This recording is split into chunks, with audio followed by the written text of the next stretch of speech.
তো full time জবটার সবচেয়ে বড় যে সমস্যাটা আমি এখনো কথা বলি নাই যে আমার পার্মানেন্ট রেসিডেন্সিপ বা হচ্ছে পিআর এর ক্ষেত্রে হেল্প করবে কিনা। জব নিয়ে অনেক ডিফিকাল্টিস চলতেছে, রাইট? মানুষ অনেকেই জব পাচ্ছে না, আমার ছোট করে বলে দেখবে যে বাইর করে দিবে, এই করবে সেই করবে। শেষ পর্যন্ত কানাডাতে আমি আরেকটা জব পেলাম। আপনারা যারা আমার লাস্ট ভিডিওটা দেখেছেন তাদেরকে আমি বলেছিলাম যে আমি এক্সপ্লেইন করব কিভাবে আমি রেজুমিটা বানাই বা কিভাবে আমি রেজুমি বানিয়ে অ্যাপ্লাই করছি বিভিন্ন জব পজিশনের মধ্যে। যেহেতু আমি কানাডার একটা নতুন সিটিতে আসছি, এখানে আমার কেউ নাই বলতে গেলে, আর এখানে হচ্ছে নতুন করে আমি সব কিছু রেডি করতেছি। আসার প্রথম 2 সপ্তাহের ভিতরে আমি একটা ফুল টাইম জব পেয়ে যাই। যেহেতু কোম্পানিতে 2 মাস কাজ করার একটা পার্মানেন্ট হবে, যারা 2 মাস কাজ করবে, সেক্ষেত্রে আমি 2 মাস যাবত কাজ করতেছিলাম অ্যান্ড বর্তমানে আমি পার্মানেন্ট হয়ে গেছি এই নোভা স্কটিয়া হ্যালিফ্যাক্সের একটা কোম্পানিতে, টরন্টো থেকে মুভ করার পরে।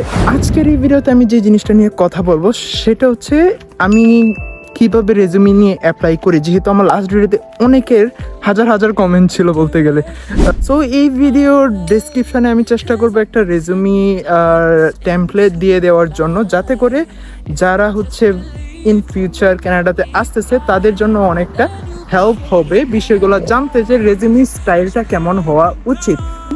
আমার জবটার যেই সবচেয়ে প্লাস পয়েন্ট সেটা হচ্ছে আমার কাজ মাসে 30 দিন, রাইট? 30 দিনে 1 মাস হয়। সো আমার কাজ হচ্ছে মাসে মাত্র 14 দিন, যেহেতু 12 ঘন্টা করে শিফট থাকে আমার, আর 40 ঘন্টা হচ্ছে ফুল টাইম। একটা মানুষের উইকলি 40 ঘন্টা কাজ করতে পারে, সেক্ষেত্রে আমি 40 ঘন্টা করে 80 ঘন্টা করি, কিন্তু 14 দিনে আমি 12 ঘন্টা শিফট যেহেতু, তো 14 দিনে আমার হয়ে যায়। এরপর দেখা যায় যে আমার বাকি দিনগুলো আমি বসে থাকি, রেস্ট করি, গেম খেলি। ইন দ্য মেইন টাইম আমি ভাবলাম যে কেন না আমি আরেকটা জবের জন্য অ্যাপ্লাই করি আর ওই জবটার জন্য ট্রাই করি, যেটা ফুল টাইম আমি নিতে পারবো না, যেহেতু একটা কাজের একটা স্কেজুয়ালের একটা বিষয় আছে। সেক্ষেত্রে আমি যেটা করি কি পার্ট টাইম বা ক্যাজুয়াল যে শিফট গুলো আছে ওইগুলো নেওয়ার চেষ্টা করি। কাজ তো আমি করতেছি, 2টা কাজ যেহেতু এখন মেনটেন করতেছি একসাথে। একটা হচ্ছে ক্যাজুয়াল, আমি যেটা হচ্ছে ওদের ওয়েবসাইট থেকে শিফট আমি পিক আপ করতে পারি যেদিন আমি ফ্রি বা যেদিন আমার মন চাইতেছে যে কাজ করব, ওই দিন হচ্ছে যে আমি একটা শিফট পিক করে ফেললাম। দেন আমার যেহেতু গাড়ি আছে, সেক্ষেত্রে আমি জাস্ট গাড়ি দিয়ে গিয়ে ওদের কাজটা করে দিয়ে আসতে পারবো। এরকম একটা ক্যাজুয়াল আমি শিফটটা নেই বা এরকম জবটা নিই, which is good for me.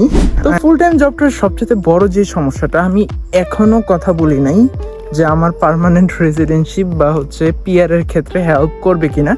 এখন আমি পার্মানেন্ট হয়ে গেছি, সেক্ষেত্রে এখন আমি বলতে পারি যে ওকে আমার এই জিনিসটা লাগবে বা এই জিনিসটা নিয়ে একটা দরকার।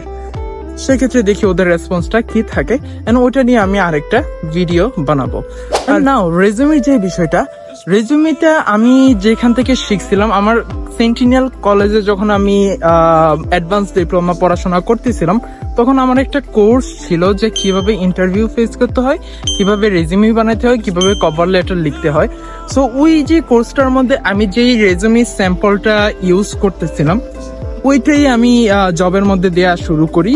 আর এরপরে হচ্ছে আমার কয়েকজন সিনিয়র বড় ভাইয়েরা যারা বিভিন্ন ভালো পজিশনে ভালো কোম্পানিতে কাজ করতেছে, ওদের সাথে কথা বলেও আমি একটু এক্সপিরিয়েন্স গ্যাদার করি যে রেজুমিটা কেমন হওয়া উচিত একটা জব পাওয়ার জন্য। সো ওদের সাজেশন নিয়েও আমি এই রেজুমিটা বিল্ড আপ করার চেষ্টা করি। তো রেজুমির ক্ষেত্রে ফার্স্টেই হচ্ছে আমরা একটা প্যারাগ্রাফ আকারে লিখতে পারি, যেটাতে সামারি থাকবে আপনার কি ধরনের এক্সপিরিয়েন্স আছে। নেক্সট হচ্ছে আপনার যে এক্সপিরিয়েন্স গুলা, এগুলা নেক্সট কলাম আকারে পেস্ট করে দিলেন বা লিখলেন। এরপরে নেক্সট যে বিষয়টা সেটা হচ্ছে আপনার স্টাডি, আপনার স্কিল, এন্ড আপনার যদি কোনো সার্টিফিকেশন থাকে, আপনি যদি কোনো কমিউনিটি ওয়ার্কে সাহায্য করে থাকে, সেক্ষেত্রে ওই জিনিসগুলো আপনার রেজুমিতে অ্যাড করতে পারেন, যেটা হবে অনেক ভালো একটা স্টুডেন্টের ক্ষেত্রে জব পাওয়ার ক্ষেত্রে। তো এইটুকুই হচ্ছে রেজুমি। আমি স্যাম্পল একটা দিয়ে দিব, ওইখানে হচ্ছে আপনাদের মতো আপনারা কাজ করে নেবেন যে আপনাদের স্কিল অনুযায়ী। এন্ড যারা হচ্ছে প্রভিন্স চেঞ্জ করতে চাচ্ছে তাদের জন্য এই ভিডিওটা অনেক ইম্পর্টেন্ট। সবচেয়ে ভালো বিষয় কি, রেফারেন্সটা এখানে অনেক কাজে লাগে। জব নিয়ে অনেক ডিফিকাল্টিস চলতেছে, রাইট?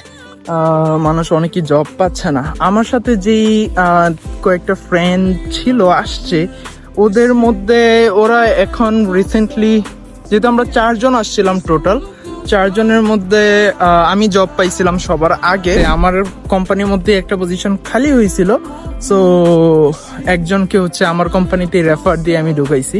বাকি 2 জন মনে হয় কোনো একটা রেস্টুরেন্টের মধ্যে চাকরি পাইছে। তো যখন বাংলাদেশ থেকে কোনো স্টুডেন্ট আসতেছেন বা কোনো স্টুডেন্ট যদি প্রভিন্স চেঞ্জ করতেছেন, সেক্ষেত্রে আমি সাজেস্ট করব এরকম ভাবে কানেকশন বিল্ড আপ করার জন্য, বিভিন্ন ধরনের মানুষের সাথে কানেকশন বিল্ড আপ করার জন্য।